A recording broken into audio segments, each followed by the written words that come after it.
उज्ज्वल भविष्य साध्य करण्यासाठी, स्वतःची क्षमता सिद्ध करण्यासाठी गरज असते ती फक्त एका संधीची। देशातील तरुणांना सक्षम व स्वावलंबी बनवण्यासाठी आदरणीय पंतप्रधान श्री नरेंद्र मोदीजी अनेक संधी उपलब्ध करून देत आहेत। केंद्र सरकारच्या पावलावर पाऊल ठेवून महायुती सरकारनं देखील राज्यात युवकांच्या हितासाठी अनेक महत्त्वाचे निर्णय घेतले।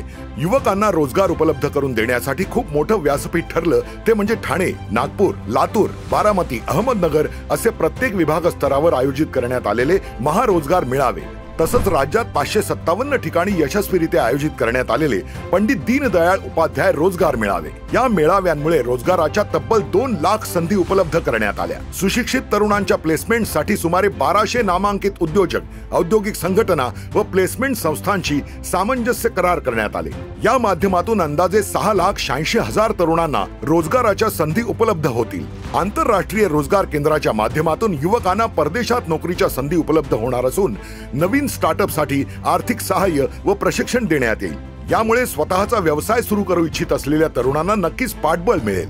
परदेशी भाषेचं प्रशिक्षण घेऊन त्यामध्ये व्यवसाय किंवा नोकरी करू इच्छित असलेल्या युवकांसाठी स्वामी विवेकानंद आंतरराष्ट्रीय कौशल्य विकास प्रबोधिनीच्या माध्यमातून परदेशी भाषांचं प्रशिक्षण आणि कालसुसंगत आधुनिक कौशल्य विकास प्रशिक्षण दिलं जाईल। याशिवाय व्हिसा सहाय्यता केंद्र सुरू करण्यात येईल। त्यासह मुंबईतील वरळी येथे आधुनिक प्रशिक्षण व कौशल्य विकास भवन देखील उभारलं जाईल। शासकीय वैद्यकीय महाविद्यालय आणि रुग्णालयांमध्ये 5182 पद भरती प्रक्रिया पूर्ण झाली असून आरोग्य विभागाच्या गट क व ड संवर्गातील सुमारे 11,000 रिक्त पदांसाठी मेगा भरती प्रक्रिया कार्यान्वित केली आहे। सुरळीत व सहज वैद्यकीय सेवा उपलब्ध होण्यासाठी वैद्यकीय अधिकाऱ्यांची सुमारे 2000 रिक्त पद भरण्याबाबतची कार्यवाही देखील सुरू केली आहे। नवीन कौशल्य आत्मसात करण्याची गुणवत्ता असणाऱ्या कुशल तरुण वर्गासाठी प्रत्येक महसूल विभागामध्ये आंतरराष्ट्रीय कौशल्य विकास केंद्र आणि कोपरी ठाणे येथे देशातील पहिली स्वच्छ भारत अकादमी संत गाडगे बाबा स्वच्छ भारत कौशल्य प्रबोधिनी सुरू करण्यात येईल। फक्त शहरातच नाही तर ग्रामीण भागातील सक्षम युवांना देखील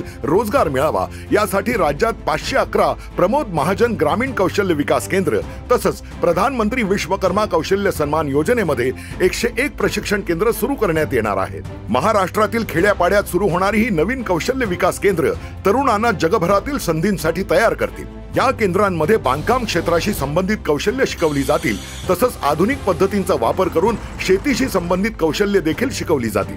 2014 साली माननीय मोदीजींनी प्रधानमंत्री पदाची धुरा खांद्यावर घेतली आणि संधी साधूंना हद्दपार केलं। हीच संधी साधून आपली युवा पिढी सुद्धा निश्चितच स्वतःला सिद्ध करून दाखवेल। विकासाला गती, मोदींची गॅरंटी आणि म्हणून